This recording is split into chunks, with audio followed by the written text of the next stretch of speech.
नमस्कार। आज हम रामायण के एक ऐसे पात्र पर ध्यान दे रहे हैं जिनका नाम सुनते ही शक्ति और रहस्य का एहसास होता है। इंद्रजीत, मंदोदरी और रावण के पुत्र। उन्हें अक्सर महाकाव्य के सबसे खतरनाक, सबसे दुर्जेय योद्धाओं में गिना जाता है। कुछ लोग तो कहते हैं शायद रावण से भी बढ़कर। हाँ बिल्कुल। और आज जो हम बातचीत करें उसका आधार है मंदोदरी के पुत्र इंद्रजीत की गाथा। इस पुस्तक के कुछ अंश, और ये अंश हमें इंद्रजीत की जो असाधारण क्षमताएं थी, उनकी रणनीतिक सोच, युद्ध में उनकी क्या भूमिका थी, उस पर एक गहरी नजर देते हैं। मतलब काफी दिलचस्प है। तो आज हमारा लक्ष्य यही है कि इन स्रोतों की तह तक जाएं और वो जरूरी जानकारियां निकालें जो इंद्रजीत के किरदार को और साफ करती हैं। हम समझेंगे कि उनकी शक्ति का स्रोत क्या था, युद्ध में उनका क्या महत्व था और आखिरकार उनका पतन कैसे हुआ। ठीक है, तो चलिए इस दिलचस्प गाथा का विश्लेषण शुरू करते हैं। तो सबसे पहले मंदोदरी के पुत्रों की अगर बात करें, रावण और मंदोदरी के, तो कई पुत्र थे। जैसे अतिकाय का नाम आता है, अक्षय कुमार का भी जिक्र है। लेकिन इंद्रजीत, उनका स्थान इतना अलग, इतना प्रमुख क्यों था बाकियों से ज्यादा? देखिए, स्रोत इस बात पर तो सहमत हैं कि जहां अतिकाय और अक्षय कुमार भी वीर योद्धा थे, इसमें कोई शक नहीं। पर इंद्रजीत का पराक्रम, उनकी युद्ध कला और जो शक्तियां उन्हें मिली हुई थी, वो उन्हें सबसे अलग बनाती थी। इस पुस्तक के अनुसार भी वो न केवल सबसे ज्यादा प्रसिद्ध थे, बल्कि लंका की जो सैन्य शक्ति थी, उसके एक तरह से वो मुख्य स्तंभ माने जाते थे। उनकी ख्याति दूर दूर तक थी, सिर्फ लंका तक ही नहीं। हम्म। और उनकी इस अनोखी शोहरत का आधार क्या था? मतलब स्रोतों में उनकी शक्तियों के बारे में क्या बताया गया है? किस तरह की शक्तियां थी? देखिए, उनकी महानता के कई पहलू हैं। सबसे पहला तो जो आपने कहा, उनकी अविश्वसनीय युद्ध क्षमता। कमाल की। इस पुस्तक में उन्हें एक ऐसा योद्धा बताया गया है जिसने, आप सोचिए, देवताओं तक को चुनौती दी थी। देवताओं को चुनौती देना? ये तो अपने आप में बड़ी बात है। लेकिन क्या उन्होंने किसी बड़े देवता को हराया भी, जैसे कि? बिल्कुल। और वही तो इनकी प्रसिद्धि का एक बहुत बड़ा कारण बना। स्रोतों में इसके पूरा विस्तार से वर्णन है कि उन्होंने देवताओं के राजा इंद्र को, हाँ, इंद्र को एक भयंकर युद्ध में ना सिर्फ हराया, बल्कि उन्हें बंदी बनाकर लंका ले आए थे। यस। ये कोई छोटी घटना नहीं थी। अभूतपूर्व थी।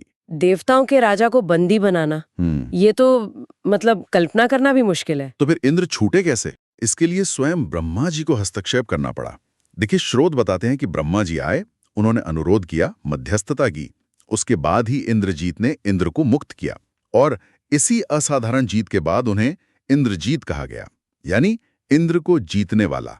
उनका असली नाम तो मेघनाद था, जिसका मतलब होता है बादलों के गरज जैसा। तो ये नामकरण और ये घटना दोनों ही उनकी शक्ति और प्रतिष्ठा को दिखाते हैं।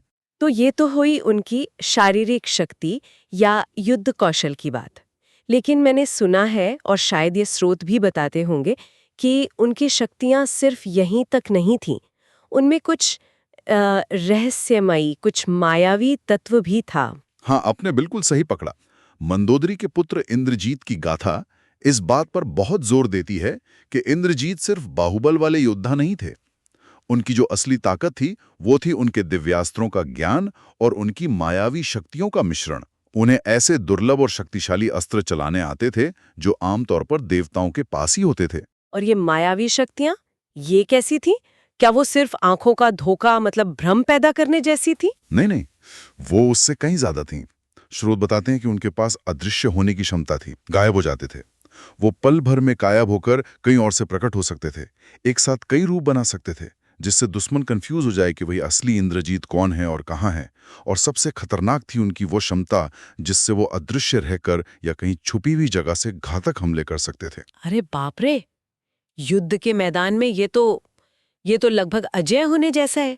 एक ऐसा दुश्मन जिसे आप देख ही नहीं सकते, जो कहीं से भी हमला कर दे। बिल्कुल, निश्चित रूप से। और यह दिलचस्प बात यह है, जैसा ये पुस्तक भी बताती है, कि ये माया सिर्फ कोई जादू टोना या दिखावा नहीं थी। ये उनकी सोची समझी युद्ध रणनीति का हिस्सा थी। वो इसका इस्तेमाल करते थे दुश्मन की सेना को तोड़ने के लिए, उनमें डर और कंफ्यूजन पैदा करने के लिए, और उन पर एक साइकोलॉजिकल बढ़त बनाने के लिए।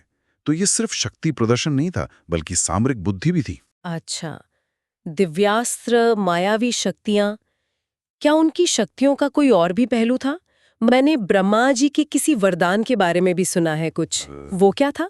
हाँ, और ये शायद उनकी शक्तियों का सबसे मजबूत कवच था। इस पुस्तक में इसका काफी विस्तार से जिक्र है। ब्रह्मा जी ने उन्हें एक बहुत ही खास वरदान दिया था। वरदान ये था कि अगर इंद्रजीत युद्ध में जाने से पहले निकुंबिला देवी का एक विशेष गुप्त यज्ञ, अगर वो उसे सफलतापूर्वक पूरा कर लें, तो फिर उन्हें युद्ध में कोई हरा नहीं सकेगा, कोई भी नहीं। कोई भी नहीं? मतलब वो उस यज्ञ के बाद पूरी तरह अमर हो जाते थे या कुछ और? अमर तो नहीं, पर हाँ, लगभग अजय कह सकते हैं। स्रोत बताते हैं कि यज्ञ पूरा होने पर उन्हें एक दिव्य रथ मिलता था और एक ऐसा अभेद्य कवच जो उन्हें लड़ाई के दौरान लगभग हर तरह के वार से बचाता था। ये एक तरह की दैवी गारंटी थी उनकी जीत की। लेकिन इसमें एक अगर जुड़ा हुआ है। हाँ, अगर यज्ञ सफलतापूर्वक संपन्न कर लेते हैं, इसका मतलब ये हुआ कि उनकी ये जो अपराजयता थी, ये परमानेंट नहीं थी, ये उस यज्ञ की शर्त पे टिकी थी। बिल्कुल सही, आपने एकदम सही पकड़ा। और यही यही वो पॉइंट है जो आगे चलकर कहानी का रुख मोड़ देता है। ये एक बहुत महत्वपूर्ण शर्त थी यज्ञ की, बिना किसी बाधा के पूरा होना जरूरी था। अगर यज्ञ में किसी भी तरह की रुकावट आ गई तो वरदान का असर खत्म, शून्य। तो उनकी अजेयता ऐसी नहीं थी कि बस मिल गई हमेशा के लिए, वो उस कर्म कांड के सही ढंग से पूरा होने पर निर्भर थी। तो यहीं से उनके पतन की कहानी शुरू होती है। क्योंकि रामायण युद्ध में उनकी मृत्यु हुई, ये तो हम सब जानते हैं। लेकिन इतना शक्तिशाली, इतने वरदानों वाला योद्धा, उसका अंत कैसे हुआ, जबकि उनके पास ये अजय होने का विकल्प था? यहीं पर कहानी में रणनीति, सही जानकारी और सही समय का महत्व पता चलता है। जब लंका का युद्ध अपने चरम पर पहुंच रहा था, इंद्रजीत ने राम और लक्ष्मण की सेना को बहुत भारी नुकसान पहुंचाया था, कई बार। तो अपनी आखिरी और निर्णायक जीत पक्की करने के लिए उन्होंने फिर से वही निकुंभिला यज्ञ करने का फैसला किया। वो जानते थे कि अगर ये यज्ञ पूरा हो गया तो राम की सेना के लिए उन्हें रोकना नामुमकिन हो जाएगा। लेकिन इस बार कुछ गड़बड़ हुई। मतलब, क्या राम की सेना को इस गुप्त यज्ञ के बारे में पता चल गया था? कैसे? हाँ, पता चल गया। और इसका श्रेय जाता है विभीषण को, रावण के भाई जो धर्म के रास्ते पर चलकर राम की तरफ आ गए थे। उन्हें इंद्रजीत के इस गुप्त अनुष्ठान के बारे में और इसके महत्व के बारे में सब पता था। उन्हें यह भी पता था कि यज्ञ कहाँ हो रहा है। पुस्तक के अनुसार विभीषण ने ही लक्ष्मण को उस गुप्त जगह का बिल्कुल सही पता और वहां पहुंचने का रास्ता बताया था। ओह, तो लक्ष्मण ने फिर यज्ञ वाली जगह पर हमला कर दिया? जी हाँ, लक्ष्मण, विभीषण और हनुमान जी के साथ कुछ चुने हुए योद्धाओं को लेकर उस गुप्त जगह पहुंच गए जहां इंद्रजीत यज्ञ कर रहे थे। और उन्होंने ठीक उसी समय हमला किया जब इंद्रजीत पूजा में अनुष्ठान में लगे हुए थे। जाहिर है वहां लड़ाई हुई, लेकिन मुख्य मकसद था यज्ञ को रोकना, उसे भंग करना। और वो सफल रहे? मतलब यज्ञ रुक गया? स्रोत बिल्कुल साफ बताते हैं कि लक्ष्मण और उनके साथियों के हमले की वजह से इंद्रजीत अपना यज्ञ पूरा नहीं कर पाए। अनुष्ठान अधूरा रह गया, खंडित हो गया। और इसके साथ ही ब्रह्मा जी के वरदान से जो अजेयता का कवच मिलना था, वो उन्हें नहीं मिल सका। तो अब उन्हें बिना उस दिव्य सुरक्षा के लड़ना पड़ा। बिल्कुल। अब वो ब्रह्मा के वरदान के असर से बाहर थे। अब उन्हें अपनी व्यक्तिगत वीरता, अपने दिव्यास्त्रों का ज्ञान और अपनी मायावी शक्तियों के दम पर ही लड़ना था। और ये कहना पड़ेगा, जैसा कि श्रोत भी मानते हैं, कि इस हालत में भी उन्होंने कमाल का पराक्रम दिखाया। वो आसानी से हार मानने वाले योद्धा नहीं थे। वो आखिरी लड़ाई, वो कैसी रही होगी फिर, लक्ष्मण और इंद्रजीत की? बहुत ही भयानक। लक्ष्मण और इंद्रजीत के बीच जो वो युद्ध हुआ, उसे रामायण के सबसे भीषण, सबसे जबरदस्त मुकाबलों में से एक माना जाता है। दोनों ने अपना पूरा कौशल, अपने सारे दिव्यास्त्र इस्तेमाल किए। माया का जवाब माया से दिया गया, अस्त्रों का जवाब अस्त्रों से। कई बार तो ऐसा लगा कि इंद्रजीत भारी पड़ रहे हैं, लेकिन आखिरकार एक बहुत लंबे और विनाशकारी संघर्ष के बाद लक्ष्मण उस योद्धा को हराने में कामयाब रहे, जिसे कभी स्वयं इंद्र भी नहीं हरा पाए थे। इस युद्ध का नतीजा सिर्फ एक योद्धा की मौत नहीं था, इसका असर तो कई ज्यादा गहरा पड़ा होगा ना, खासकर लंका और रावण के लिए। निश्चित रूप से ये सिर्फ एक वीर की मौत नहीं थी। ये लंका के लिए, उनके युद्ध के प्रयासों के लिए एक बहुत बड़ा, एक घातक झटका था। मंदोदरी के पुत्र इंद्रजीत की गाथा इस बात पर जोर देती है कि इंद्रजीत की मृत्यु रामायण युद्ध का एक निर्णायक मोड़ थी, एक टर्निंग पॉइंट। कुछ स्रोत, शायद ये पुस्तक भी, इंद्रजीत को युद्ध कौशल में रावण से भी बेहतर मानते हैं। क्या ये बात सही है? हाँ, ये एक बहुत ही दिलचस्प पहलू है जिसे ये पुस्तक भी उजागर करती है। कई विश्लेषण और व्याख्याएं ये मानती हैं कि अगर हम सिर्फ युद्ध कौशल की बात करें, दिव्यास्त्रों के ज्ञान की या सामरिक चतुराई की, तो इन मामलों में इंद्रजीत शायद अपने पिता रावण से भी आगे थे। देखिए, रावण की शक्ति का एक बड़ा हिस्सा उनके वरदानों और उनके तप से आई शक्ति पर आधारित था, जबकि इंद्रजीत की शक्ति उनके प्रशिक्षण, उनकी सीखी हुई निपुणता और उनकी अपनी रणनीतिक बुद्धि का नतीजा थी। ये पुस्तक इस फर्क को बताती है कि इंद्रजीत एक तरह से मेड वॉरियर थे, सिर्फ बॉर्न नहीं। अरे वाह, ये जानना तो सच में आश्चर्यजनक है। तो फिर उनकी मृत्यु का फौरी और दूर तक का असर क्या पड़ा रावण पर, सेना पर? फौरी असर तो एकदम विनाशकारी था। रावण ने अपना सबसे काबिल, सबसे भरोसेमंद योद्धा खो दिया था। इंद्रजीत लंका के लिए एक अजय ढाल जैसे थे। जब तक वो थे, लंका की सुरक्षा को लेकर एक भरोसा था। उनकी मौत ने रावण का आत्मविश्वास बिल्कुल हिला दिया। उसे शायद पहली बार अपनी हार का असली डर सताने लगा होगा। ये पुस्तक बताती है कि इंद्रजीत की मृत्यु के बाद रावण का दुख और गुस्सा दोनों चरम पर थे, लेकिन उसके साथ एक गहरी निराशा भी आ गई थी। और सेना का मनोबल, उसका क्या हुआ होगा? सेना का मनोबल तो समझिए पूरी तरह टूट गया। उनका सबसे बड़ा हीरो, वो योद्धा जिसने देवताओं को भी हराया था, वो मारा गया। इससे लंका की सेना में डर और हताशा फैल गई। उनकी लड़ने की क्षमता पर बहुत गहरा असर पड़ा।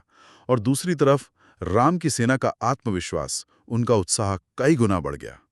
इंद्रजीत का गिरना उनके लिए एक बहुत बड़ी मनोवैज्ञानिक जीत थी। इसने लंका की आखिरी हार और राम की जीत का रास्ता लगभग पक्का कर दिया था। ये स्थिति हमें युद्ध में व्यक्तिगत वीरता के साथ साथ ये जो मनोवैज्ञानिक पहलू होते हैं, इनके महत्व पर सोचने को मजबूर करती है। इंद्रजीत सिर्फ एक योद्धा नहीं थे, वो लंका की अपराजयता के, उनके गुमान के प्रतीक थे। उनके गिरने से वो प्रतीक भी ढह गया। तो अगर हम इस पूरी चर्चा को अब समेटें, तो मंदोदरी के पुत्र इंद्रजीत की गाथा के इन अंशों से इंद्रजीत की एक मल्टी डायमेंशनल तस्वीर उभरती है। वो सिर्फ एक ताकतवर राक्षस पुत्र नहीं थे। बिल्कुल। हमने देखा कि उनकी जो इतनी बड़ी प्रतिष्ठा थी, उसके पीछे ठोस कारण थे। देवताओं के राजा इंद्र पर जीत हासिल करना, दिव्यास्त्रों और मायावी शक्तियों में उनकी कमाल की महारत, और ब्रह्मा जी से मिला वो शर्त वाला अजेयता का वरदान, जो उस यज्ञ के पूरा होने पर निर्भर था। और हमने ये भी समझा कि उनकी अजेयता की जो चाबी थी, वो उसी यज्ञ में छुपी थी। और जब विभीषण की सूचना पर लक्ष्मण ने उस यज्ञ को भंग कर दिया, तभी उस महायोद्धा का अंत मुमकिन हो सका। और अंत में उनकी मृत्यु युद्ध का एक बहुत ही महत्वपूर्ण मोड़ साबित हुई। इसने न केवल लंका के सबसे शक्तिशाली रक्षक को रास्ते से हटाया, बल्कि रावण के अहंकार और लंका की सेना के हौसले को भी तोड़ दिया, जिससे राम की विजय का रास्ता साफ हुआ। ये पुस्तक उन्हें वाकई लंका के महानतम योद्धा के रूप में देखती है। आज की इस बातचीत से एक विचार मेरे जहन में घूम रहा है। ये स्रोत हमें बताते हैं कि क्या हुआ, कैसे हुआ। हाँ, लेकिन ये हमें इस पर भी सोचने का मौका देते हैं कि क्या हो सकता था, है ना? जरा सोचिए, अगर विभीषण ने वो जरूरी जानकारी लक्ष्मण को न दी होती, या अगर लक्ष्मण उस गुप्त यज्ञ स्थल तक सही समय पर पहुंचकर उसे रोकने में नाकाम रहते, अगर इंद्रजीत अपना यज्ञ बिना किसी बाधा के पूरा कर लेते और उन्हें वो अजेयता वाला दिव्य कवच मिल जाता, तो क्या रामायण युद्ध का नक्शा कुछ और होता? क्या कहानी का अंत बदल जाता? ये सवाल हमें भाग्य, रणनीति, सही समय पर सही जानकारी मिलने का महत्व और युद्ध के मैदान में एक छोटी सी चूक या एक कामयाब चाल के कितने दूर तक असर हो सकते हैं, इस पर गहराई से सोचने को मजबूर करता है। इतिहास की धारा बदलने के लिए कभी-कभी बस एक लम्हा ही काफी होता है ना? इस पर जरूर सोचा जा सकता है। सचमुच एक गहरा विचार। आज इस विश्लेषण में शामिल होने के लिए आपका बहुत बहुत धन्यवाद। अगर आपको ये वीडियो पसंद आई है तो इसे ज़रूर लाइक करें, कमेंट सेक्शन में अपना ओपिनियन बताएं और चैनल को ज़रूर सब्सक्राइब करें। मिलते हैं अगली वीडियो में, तब तक के लिए नमस्कार।